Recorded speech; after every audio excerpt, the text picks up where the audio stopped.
नमस्कार. आज आपण आलेलो आहोत पोलादपूर येथे आदरणीय प्रमोद दीक्षित सर यांच्या कलादालनाला भेट द्यायला. तर बाहेरून हे वाटत नाही कलादालन इतके छान असेल, तर बघूया आपण प्रमोद दीक्षित सर यांचं चित्रकला प्रदर्शन आणि त्यांनी केलेली ही अप्रतिम कामं आपण पाहत आहात. बघा बरं, निसर्गरम्य वातावरणात त्यांनी केलेली ही कल्पकतेने हे कलाकुसर आणि व्यवस्थित केलेलं फ्रेमिंग त्यांचं हे एक्झिबिशनच आहे. आणि त्यांच्या घराशेजारी खास त्यांनी हे कलादालन त्यांच्या ह्या कलेचं प्रदर्शन व्यवस्थितरीतीने लावता यावं, त्यांच्याकडे आलेल्या पाहुण्यांना, विद्यार्थी ह्या सगळ्यांना ह्या निसर्गरम्य वातावरणामध्ये कलेचा आस्वाद घेता यावा. अतिशय सुंदर रीतीने मांडलेल्या ह्या कलाकृती आपण बघताय. आपण त्याची माहिती सरांकडून घेणारच आहोत, पण तत्पूर्वी तुम्हाला हे कशा रीतीने डिस्प्ले केलं हे दाखवते. आणि सर्वप्रथम मी आलो तेव्हा मला असं वाटलं होतं की इथे सरांनी त्यांच्या परसबागातली काढलेले ही भाजीपाला किंवा हे आहेत, समजा काकडी, टरबूज वगैरे. पण मग नंतर त्यांनी सांगितलं की हे समोरच्या नदीतून आणलेले गोटे आहेत आणि त्याला कलर केलेले आहेत. पण बघा, कला ही कशी जिवंत, अगदी निसर्गरम्य वातावरण त्यांनी समोरच्या नदीच्या पात्रातले गोटे आणून त्याला असं मूर्त स्वरूप दिले, अगदी हुबेहूब वाटावं आणि त्याला हात लावून असं बघावं त्याचा रंग. आणि ही इतकं छान कला ओतलेली आहे त्याच्यामध्ये. एक कलाकार काय करू शकतो, तर आपण बघूया. हे पहिलं पण दालन बघितले आणि आता हे वरचा पोर्शन आहे आणि दुसऱ्या टप्प्याकडे जातोय आपण. त्यांना ज्या ज्या वेळा मूड येतो त्यावेळी ते इथे बसून त्यांची कलाकृती करत असतात.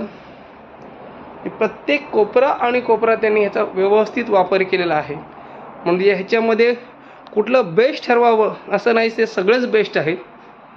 छान अशी मांडणी कल्पकतेने केलेली बघा.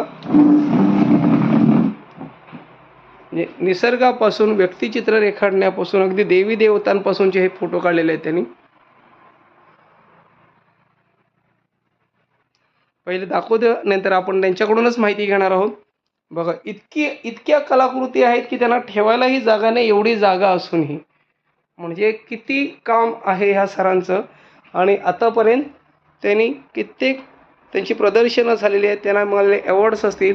बघा, ही एक म्हणजे एवढ्या चांगल्या प्रदर्शनीय वस्तू त्यांना अशा काही जागेअभावी, म्हणजे इतकी जागा तर आहेच पण जागेअभावी अशा कुठे कुठे लावायला लागल्यात. बघा, अजूनही आहेत आतमध्ये. हे त्यांचं रेस्टरूम्स आणि वर्किंग रूम्स आहेत बघा. आणि इथेही ते फावल्या वेळात त्यांची कामं करत असतात. हे त्यांचं कामाची जागा, ज्या ज्या वेळा मूड येतो, अजून मला वाटतं हे त्यांचं चालू असलेलं काम आहे.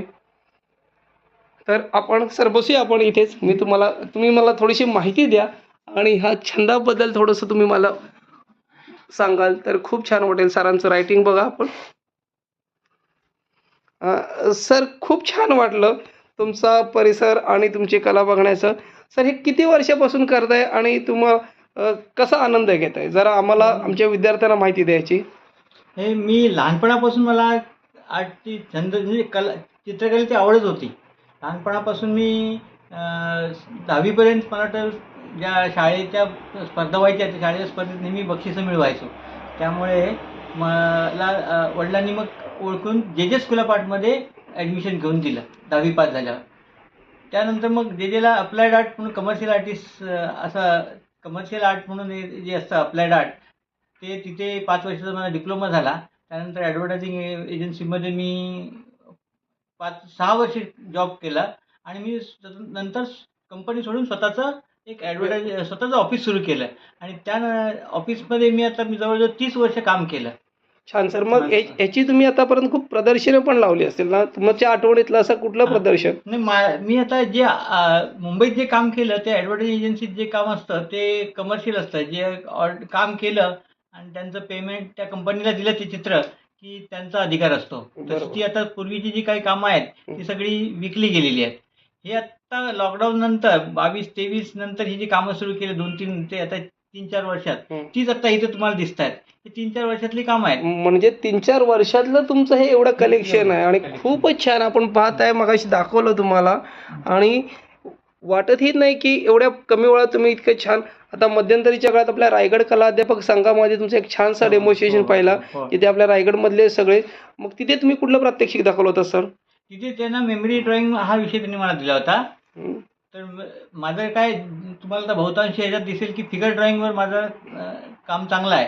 त्यामुळे मेमरीमध्ये ह्या जे फिगर ड्रॉइंग आहे ते मेमरीमध्ये कसं करायचं, आपण ज्यावेळी बाहेर फिरत असतो त्यावेळी आपलं ऑब्झर्वेशन महत्त्वाचं असतं. तर आपण ऑब्झर्वेशन बघतो, माणसं कशी बसतात, बस स्टॉपवर उभे राहणारी माणसं वेगळ्या पद्धती असतात, पिकनिकला गेलेली माणसं वेगळ्या पद्धतीने, त्यांच्या बॅगा असतात, खांद्यावर बॅग असते, हातात झेंडा असतो, काठी असते, गडावर जाताना जी माणसं बघतो ती, आणि एस टी स्टँडवर असलेली माणसं, यात जो फरक आहे, नदीवर आंघोळ करायला फिरायला आलेली माणसं, त्यांचं बघितलं की त्यांच्या ड्रेपरी, त्यांचे ॲक्टिव्हिटी ह्या वेगवेगळ्या असतात. तर हे ऑब्झर्वेशन फार महत्त्वाचं आहे, आणि ऑब्झर्वेशन करून त्या आपण ते उचलायचं असं त्यातनं, की आपल्याला कुठला विषय मिळाला आणि कुठला विषय घेतो.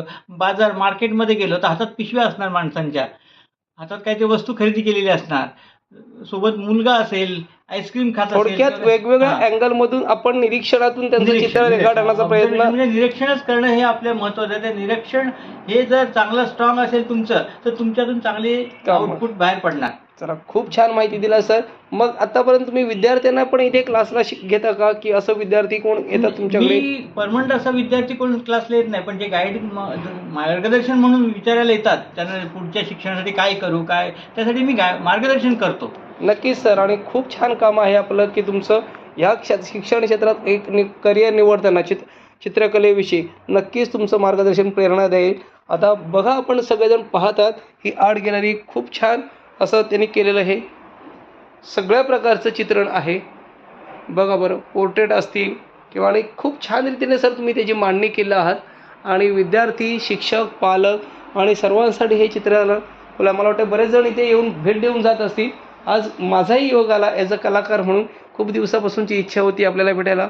सर, खूप साऱ्या शुभेच्छा, अभिनंदन, आणि खूप छान वाटलं सर तुम्हाला भेटून.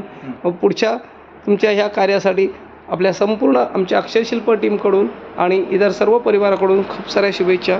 भविष्यात असेच छान छान कार्य तुमच्या हातून हो, आणि आम्हाला ह्या कलाकृती फेसबुक, व्हॉट्सअप, इंस्टाला बघायला मिळत ही सदिच्छा व्यक्त करतो आणि थांबतो. धन्यवाद सर.